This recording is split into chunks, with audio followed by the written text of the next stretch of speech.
안녕하세요. 지피지기 함께 나눈 이야기 임신희, 이성숙, 홍정임입니다. 몇 년 동안 스토리텔러의 책수다라는 이름으로 계속 독서 토론 방송을 하고 있었는데 이렇게 또 다른 이름으로 나오니까 새롭네요. 네. 앞으로 총 5편을 제작하게 될 텐데요. 우선 먼저 제가 세상 속으로 나간 여성들이라는 제목으로 2편을 준비했습니다. 오늘의 주제는 불꽃도 지고 나면 재가 된다. 멋있지 않나요? 너무 잘 주셨어요. 언니가 지으신 건 아니고 책을 지었습니다. 진짜? 책 제목 같아요. 네. 나혜석과 프리다 칼로에 대해서 준비해봤습니다. 자, 나혜석 들어보셨습니까? 어떤 인상을 갖고 계셨습니까? 이름은 들어봤죠. 이름은 들어봤는데 저는 정말 문외한 일이라는 사실을 깨달았어요. 저는 남성인 줄 알았거든요. 여성분이고 물론 뭐 글이나 그림 정도 약간의 어떤 그 정도 아는 정도. 그리고 저는 솔직히 프리다 칼로에 대해서는 아는 바가 거의 없었어요. 그래서 이번 기회를 통해 가지고 좀 알게 된 분이고요. 네, 저도 나혜석 씨에 대해서는 저도 이름이랑 뭐 이렇게 작품 몇 개 그냥 좀 글 쓰는 사람인 줄 알았어요. 처음엔 그렇게 본 거랑 화가로 그림까지 그렸다는 건 이번에 알게 됐고요. 프리다 칼로는 그래도 제가 조금 들어본 적도 있고 전시회도 한번 간 적이 있고 또 영화로 만들어진 것도 봤을 때 되게 재밌게 봤던 그런 기억이 있습니다. 우리 중에서 그래도 가장 문화인입니다. 오래됐습니다. 저는 방콕에 있는 것 같아요. 영화도 못 보고. 아니 저도 사실 이걸 준비하게 된 거는 이야기는 많이 들었는데 제대로 알고 있거나 작품을 감상해 보거나 그렇지 못했어요. 네. 그래서 두 사람에 대해서 좀 저도 공부하는 겸 그렇게 해서 준비해봤습니다. 아마 들으시는 분들 아시는 분도 계시고 안 계시는 분도 계시겠지만 저희가 생각하는 것과 어떻게 다른지 또 어떤 생각을 가지고 계시는지 스스로 이렇게 또 점검해보고 하면 재미있는 시간이 되지 않을까 싶습니다. 이 두 사람은 비슷한 시기에 뛰어난 재능을 가진 화가였습니다. 나혜석은 글도 많이 썼는데 기본적으로는 화가였어요. 그래서 근데 또 공통점은 개인적으로 매우 불행한 삶을 살았다는 그 점이 있습니다. 이 시간에는 주로 두 사람의 그림을 감상하면서 얘기해 보도록 하겠습니다. 자, 그러면 나혜석에 대해서 간략한 소개를 부탁드릴게요. 네. 한말의 사법관을 거쳐 시흥군수와 용인군수를 지낸 나기정의 5남매 중 넷째로 수원에서 태어났습니다. 일본으로 건너가 1914년에 도쿄 유학생 잡지인 학지광에 이상적 부인을 발표하였고요. 1918년에는 단편소설 경희를 발표하였습니다. 1918년에 미술학교를 졸업하고 서울로 돌아와 잠시 정신의학교 미술교사도 지내셨고요. 1919년 3일 운동에 참가하여 5개월간의 옥고를 치르기도 했습니다. 1921년 경성일보사 내청각에서 첫 유아 개인전, 1922년부터 조선미술전람회 서양화부에 해마다 작품을 출품하여 수상과 특선을 거듭하였고요. 1931년에는 도쿄의 제국미술원 전람회에서도 입선하였습니다. 나혜석의 화가로서의 활동은 1935년 서울의 조선관 전시장에서 가졌던 건작 소품전을 마지막으로 중단되었고요. 1937년 무렵부터 방랑생활에 빠져들었고 1948년 이혼과 정신장애, 반신불수의 비극 속에서 생애를 마쳤습니다. 작품 경향은 크게 2기로 나눌 수 있는데요. 파리로 가기 이전에는 주로 사실적인 수법으로 인물과 풍경을 그렸고 그 뒤로는 야수파와 표현파 등의 영향을 받아들인 한결 참신한 수법을 보였습니다. 대표작으로 파리에서 그린 모희, 그다음에 스페인 해수욕장 등이 있습니다. 이 나혜석의 그 자화상을 한번 보시죠. 제가 2가지 자화상을 준비를 했는데요. 그 첫 번째가 1928년도의 자화상입니다. 이 자화상 때문에 사실은 나혜석이 가장 주목을 받은 작품이 이 작품으로 인해서였다고 해요. 그런데 어떤 느낌이 드시나요? 나혜석의 1928년이면 일제강점기인데 그 한복이 아닌 그 서양식의 옷을 입고 있잖아요. 그래서 어떤 이 표정에서 풍기는 거나 이때 나혜석이 어떤 기분이었어요? 어떤 느낌이었을까요? 정임 씨부터 얘기하실래요?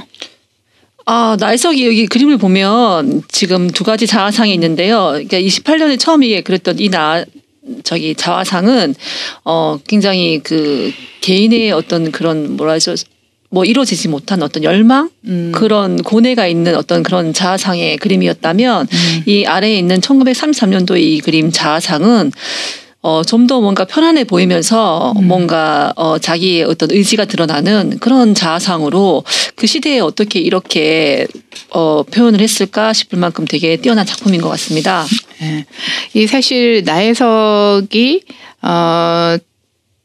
1900 결혼하고 이혼을 한 게 33년이거든요. 그러니까 첫 번째 자혜성은 이제 결혼을 해서 자녀를 출산하고 그런 와정이었고 뒤에는 이제 이혼 무렵에 그랬던 자상인 것 같은데 그림으로만 보면 오히려 아래 이렇게 1933년도 그림이 더 먼저 그렸을 것 같고 1928년도 그림이 이후의 그림일 것 같잖아요. 이렇게 훨씬 더 서구적인 느낌도 들고 뭐 그림 시대를 그린 그때 상황이 뭐 유학 시절이어서 그런 영향도 있었을 것 같고요. 28년도 이 그림 같은 경우 아마 애를 기르는 과정에서 그 과정 자체가 약간 뭐 예술가적인 기질도 있고 본인 성향도 있었겠지만 참 힘들었던 시절이었던 것 같아요. 아이 출산 이후에 느끼는 심정이 아이는 엄마의 살점을 떼어 먹는 악마라고 표현까지 했더라고요. 그리고 아래 부분은 보면 오히려 뭐 표정이나 이런 부분은 더 오래전 그림 같지만 실은 어떤 그런 육아 또는 결혼 생활에서의 어떤 그 복잡한 심리들 등이 어느 정도 정리되고 왜 1934년도에 이혼 고백장이 발표할 때 그 무렵이라서 심리적으로 어느 정도 정리가 된 느낌 그래서 그 자체가 그림에 그대로 나타나지 않았나 싶어요. 네, 나혜석에 대해서 잠시 후에 다시 한번 돌아오기로 하고요. 우선 그 다음에는 이제 정임 씨가 프리다 칼로 소개문을 좀 읽어주실래요? 네. 나의 평생 소원은 단 3가지. 디에고와 함께 사는 것, 그림을 계속 그리는 것, 혁명가가 되는 것이다 라고 프리다 칼로는 말했습니다. 1907년 멕시코에서 출생하였고 헝가리계 독일인 아버지가 있었습니다. 1913년에 6세 때 소아마비에 걸려 오른쪽 다리가 쇠약해지는 장애가 있었고요. 이 때문에 내성적이고 관념적인 성격이 되었다고 합니다. 1921년 의사가 되기 위해 국립예비학교에 다녔고 정치에 관심도 많았으며 러시아 혁명가에 심취해서 평생을 공산주의 옹호론자가 되었다고 합니다. 이때 디에고 리베라의 큰 영향을 받았고요. 당시 리베라는 유럽에서 돌아와서 멕시코 운하활동을 주도하는 유명한 예술가였는데 칼로가 그의 작품과 인간적인 매력에 빠져서 흠모하게 되었습니다. 칼로는 1925년 18세 때 교통사고로 척추와 오른쪽 다리 자궁을 크게 다쳐 그 평생의 고통이 그의 삶뿐만 아니라 예술 세계에도 큰 영향을 주었는데요. 아마 그때 그 영향들이 작품 세계의 주요 주제가 되었다고 합니다. 그래서 1929년 그 연인이었던 디에고 리베라와 21세의 나이 차를 극복하고 결혼했습니다. 하지만 리베라의 자유분방하고 문란한 여자 관계로 인해서 프리다 칼로는 극심한 고통 속의 나날을 보냈고 또 리베라의 실망과 배신 그리고 분노는 프리다 칼로의 작품 전반에 걸쳐서 굉장히 많은 영향을 끼치게 되었습니다. 프리다는 피카소, 칸딘스키, 뒤샹 등으로부터 초현실주의 화가로 인정받았지만 프리다 칼로 자신은 자신의 작품 세계가 어떤 멕시코적인 것에 뿌리를 둔 것이라고 자신의 정체성을 밝혔습니다. 프리다 칼로는 남성에 의해 여성이 억압되는 전통적인 관습을 거부했고 또 그렇기 때문에 페미니스트들에게 20세기 여성의 우상으로 받아들여지면서 더 유명한데요. 작품으로는 사고로 인해서 신체적 고통과 남편 리베라 때문에 겪게 된 그런 사랑의 아픔들을 극복하고자 거울을 통해서 자신의 내면 심리 상태를 관찰하고 표현했기 때문에 특히 자아상이 많았습니다. 네, 저는 사실 이거를 준비하면서 여기저기 자료를 들여다보고 어쩌고 하다가 네. 막 다 헛갈려서 정신이 없었는데 이렇게 정리해서 읽어주시니 네. 또 오히려 정리가 되는 것 같고 좋습니다. 자, 그러면 이번에는 프리다 칼로의 두 작품 자화상을 한번 보실까요? 첫 번째 자화상은 그 엘로서 박사에게 보내는 자화상이라 해서 1940년 작품이고요. 또 밑에는 원숭이와 함께한 자화상이라 해서 1943년입니다. 이 프리다 칼로의 자화상은 굉장히 뚜렷한 개성을 가지고 있죠. 어떠세요? 네. 어떤 느낌이 드시나요? 네, 삶 자체가 뭐 사랑, 그다음에 상처, 뭐 그래도 또 사랑하는 사람과의 결혼, 남편의 외도, 거기에 대한 분노, 뭐 질투, 그럼에도 불구하고 또 사랑, 어떤 그런 감정들이 있다고 했는데 그림에서 볼 때는 그런 감정을 다 뛰어넘은 어떤 의지, 집념 이런 게 많이 느껴지더라고요. 이렇게 보면 뭐 침상에 이렇게 거동이 불편했기 때문에 침상에 누워서도 그림 그리고 했다고 하는데 그런 어떤 면은 그림을 통해서는 모르겠어요. 뭐 어떻게 심리적으로 이렇게 분석해 보면 어떤 뭐 면이 나타날지 모르겠지만 뭐 표현 화면상 이렇게 그림의 화면상으로 볼 때는 굉장히 의지 집념이 강한 여성이다. 그래서 또 왜 혁명가로서의 길을 걷겠다 뭐 그런 말도 했는 것 같기도 하고요. 네, 그 프리다 칼로 전시회 갔을 때 굉장히 이제 여기는 자화상이어서 얼굴만 나와 있는데요.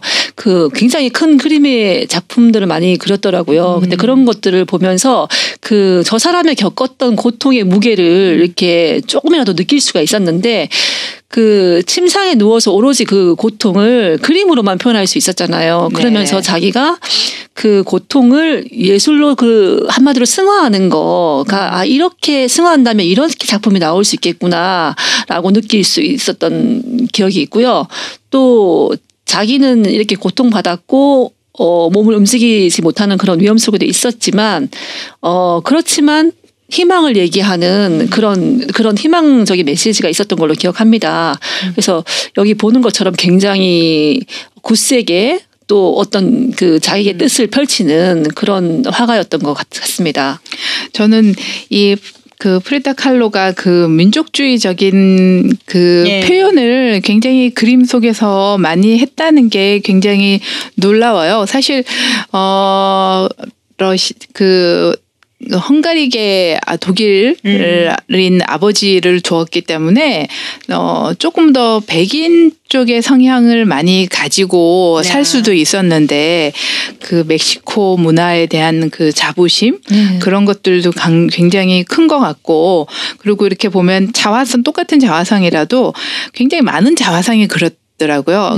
그런데도 그 소품들과 표현하는 게 굉장히 아주 다채롭게 여기서도 하나는 머리에 꽃 장식을 막 한 그림이 있고 그리고 뒤에는 그 멕시코의 숲을 그 배경으로 했고요.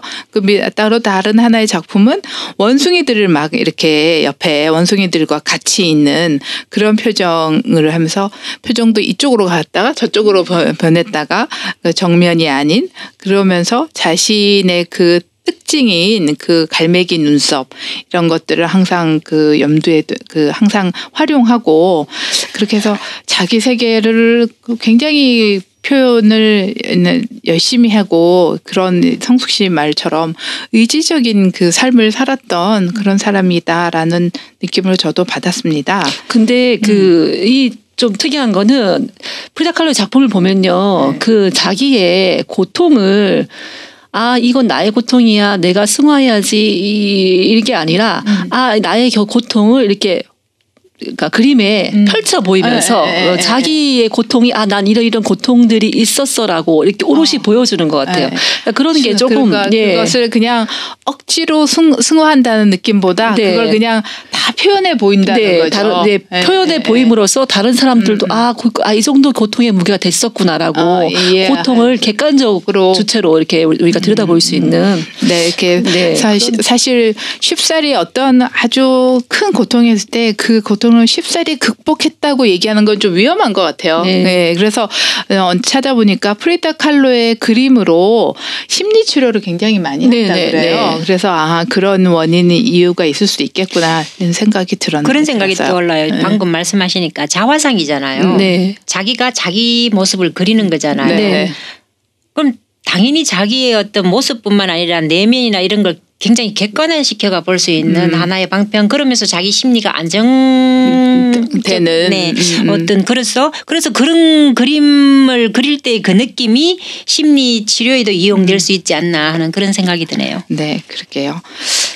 자, 19세기 말에 출생했던 나혜석 그리고 20세기 초에 출생한 프리다 칼로는 약 10년의 차이가 있었습니다. 그렇지만 그 나혜석은 식민지의 고난을 당한 민족이었고 멕시코도 마찬가지로 스페인의 에서 독립한 지 얼마 되지 않았던 때였죠. 그런 시대의 질곡과 여성에 대한 사회적 차별로 불행하게 살았던 여성입니다. 나혜석은 결혼 초기에 남편을 따라서 서유럽에 살면서 호화로운 서양 문명을 경험했습니다.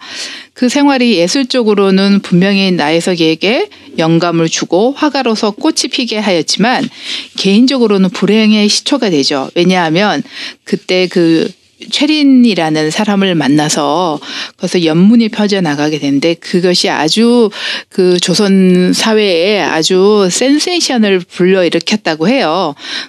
최린이라는 사람이 정말 저는 잘 모르겠지만 그 사람에 대한 개인적으로 몰라서 천도교 지도자였는데 결국 나혜석을 버렸죠. 네. 버리고 도와주지도 않았고 그렇게 간절하게 도움을 호소할 때도 도와주지 않았고 그리고 남편도 나혜석을 그렇게 처음에 사랑해서 결혼했지만 결국은 나혜석을 버리게 됩니다. 이런 나혜석은 이혼을 당하고 또 처음에 자녀를 낳았을 때는 자녀로 인해서 자기가 개성이 위협받고 있다 이렇게 느꼈을 것 같지만 모성애는 어쩔 수 없으니까 나중에는 자녀를 그렇게 만나고 싶어 했는데 네, 결국 만나지 못하게 네. 했다고 해요. 그래서 그런 이혼을 하면서 나혜석이 어떤 생각을 가졌을지 한번 나혜석의 자기 변명, 나혜석이 이혼 고백서라는 거를 써서 또 굉장히 그런 큰 많은 이야기거리를 만들었다고 합니다. 한번 읽어주시죠. 예, 쇼킹한 내용입니다. 그리고 속도 시원했었고요. 네. 조선 남성 심사는 이상하회다. 자기는 정조관념이 없으면서 처에게나 일반 여성에게 정조를 요구하고 또 남의 정조를 빼앗으려고 합니다. 좀 중략하고요. 조선 남성들 보시오. 조선의 남성이라는 인간들은 참으로 이상하고 잘나건 못나건 간에 그네들은 적실후실에 몇 집 살림을 하면서도 여성에게는 정조를 요구하고 있구려. 하지만 여자도 사람이외다. 한순간 분출하는 감정에 헛들여지기도 하고 실수도 하는 그런 사람이외다. 남편의 아내가 되기 전에 내 자식의 어미이기 전에 첫째로 나는 사람인 것이오. 내가 만일 당신네 같은 남성이었다면 오히려 호탕한 성품으로 여겨졌을 거외다. 조선의 남성들아, 그대들은 인형을 원하는가? 늙지도 않고 화내지도 않고 당신들이 원할 때만 안아주어도 항상 방긋방긋 웃기만 하는 인형 말이오. 나는 그대들의 노리기를 거부하오. 내 몸이 불꽃으로 타올라 한 줌 재가 될지언정 언젠가 먼 훗날의 나의 피와 배침이 이 땅에 뿌려져 우리 후손 여성들은 좀 더 인간다운 삶을 살면서 내 이름을 기억할 것이리라. 이거는 이혼을 당했다기보다는 이혼을 그냥 요구한 것 같아요. 그죠? 네, 주도했어요. 네. 근데 그런 것 같아요. 이혼을 하지 않으려고 노력을 했는데 결국은 이혼을 할 수밖에 없었기 때문에 거기에 대한 자기 불합리에 대한 자기 자신을 위한 고백일 수도 있는 것 같아요. 정말 내가 한순간 그렇게 조금 실수를 했다고 쳐도 어떻게 나에게 이렇게 할 수 있는가라는 남자들의 그 당시의 남자들에 비해서 정말 아무것도 아닌 그 그죠. 사건이었는데 그거조차 이해되지 않는 받아들여질 수 없는 그것 때문에 그랬던 것 같아요. 그래서 이혼과 세간의 온갖 질시와 추문 그 화려한 삶을 살았기 때문에 얼마나 많은 사람들의 그 질투가 있었겠습니까? 그래서 그럼에도 나혜석은 여성의 자주권에 대해서 많은 글을 썼습니다. 그리고 그것이 그림으로도 표현됐습니다. 무희라는 27년과 28년 사이에 그려진 이 그림을 한번 보시죠. 그 나혜석은 이 그림을 그렸을 당시에 무희라고 하면 우리나라에선 예술가 대접을 받지 못했지 않습니까? 네, 맞습니다. 그러니까 남성들의 놀이객감으로나 여겨지기 십상이고 저희가 그 뭐 조선시대의 그런 영화 같은 것에 봐도 항상 양반들의 술시정을 들어주고 네. 그들의 흥취를 돋궈주는 역할로만 나왔으니까요. 근데 어땠습니까? 이 그림에서 표현되는 여성은 당당하죠. 네. 일본에서 유학하고 그리고 그렇게 결혼 후에 서구 유행을 하면서 그 서구 여성 그 사회가 여성에게 어떻게 대접하는가를 봤을 때 얼마나 충격이었었겠어요. 그래서 그런 영향이 많이 드러나는데 또한 나혜석은 풍경화를 많이 그렸습니다. 근데 애석하게도 이혼 후에 화실에 불이 나서 그림이 소장 그림이 몽땅 다 불에 타버렸다고 합니다. 그래서 참 안타깝고요. 그 파리 풍경이라는 것을 또 한번 그림을 보시면 후기 인상주의라고 합니다. 그 영향이 저희가 그 모네나 이런 그림에서 많이 볼 수 있는 그 작품 경향이 좀 나타난 것 같아요. 그렇다면 프리다 칼로는 어땠을까요? 사실 프리다는 어릴 때부터 소아마비를 앓아서 몸이 약했고 게다가 버스 전복 사고를 당해서 척추가 손상되는 중상을 입게 되죠. 그래서 그 후유증을 평생 안고 살아야 했지만 프리다 칼로는 천부적인 재능을 썩히지 않고 작품 활동에 매진했습니다. 그 밑에 제가 부상당한 사슴이라는 1946년도 그림을 올려놨는데요. 이 사슴이 지금 화살을 여러 개 받고 있잖아요. 네. 그러면서도 사슴이 이렇게 그 죽어가는 그림이 아니라 네, 네. 어떻게든 이렇게 뭔가 도망가겠다라는 움직이고 있는 그런 그 자태를 취하고 있어요. 그래서 뿔도 이렇게 달려 있어서 사실 여자 그 숫사슴이잖아요. 뿔이 달려 있는 건. 그러니까 이게 굉장히 당당한 모습의 어떤 사슴을 그린 것 같고요. 자, 여러분에게 그러면 어떤 재능이 있으십니까? 내가 가진 그 재능을 지금 어떻게 사용하고 계신가요? 재능이라는 의미가 어떤 건지 모르겠네요. 저는 솔직히 뭐 이런 예술적인 뭐 제가 노래를 잘한다든가 춤을 잘 춘다든가 그림을 잘 그린다든가 이런 기질은 거의 없어요. 그런 재능은 다만 그냥 지금 이 시점에서 제 인생을 바라보는 어떤 그런 뭐 능력 그런 거 그렇게 조금 예전보다는 조금 세련되어졌다는 거 예를 들면 제가 하고 싶은 말을 옛날에는 직선적으로 그냥 하고 말았고 그 말로 인해 많은 사람들이 주변에 있는 친구들이나 상처를 받았는데 그 상처받는다는 걸 언젠가 인식하게 되면서부터 제가 하고 싶은 말은 하되 약간 조금 유하게 한다고 해야 되나요? 그렇게 함으로 이래 가지고 또 왜 하고 싶은 말을 안 하면 제가 또 병이 나잖아요. 하지만 하고 싶은 말을 하되 조금 더 생각을 해서 몇 번 더 생각을 해서 전달은 하되 좀 유하게 하는 그런 재능 그리고 제가 있는 공간에서는 약간 좀 더 좀 딱딱해지고 싸움이 나는 분위기보다는 웃는 그런 분위기로 연출된다는 어떻게 보면 약간 연출가적인 그런 면 그것도 재능이라면 재능이 많으신데요. 현명합니다. 네. 저도 딱히 재능이라고 말하기 별로 없는 것 같아요. 재능이 있으면 이 자리에 안 있겠죠. 뭔가 하고 있을 것 같고요. 그치만 지금 뭐 하고 있는 겁니다, 우리. 네. 네, 미미하지만 네. 그치만 또 이제 제가 나름의 장점이라고 생각하는 거는 생활할 때 항상 좀 긍정적인 생각을 많이 한다는 것과 또 내가 있는 환경, 내가 있는 분위기에서는 항상 좀 이렇게 유머가 있었으면 좋겠고 좋은 분위기였으면 좋겠다는 그런 마음에서 네, 좀 밝은 분위기를 이끌려고 하는 것 같아요. 네, 그래서 뭐 그런 분위기를 좀 이끄는 그런 점이 아닐까 그런 생각을 해봅니다. 그래서 저희가 올해 같이 만날 수 있는 것 같습니다. 두 분이 이렇게 주변을 다 인정해주고 같이 가겠다는 마음을 가지신 분들이 계셔서 그렇습니다. 저는 재능이 있습니다. 무슨 재능이냐? 많으시죠.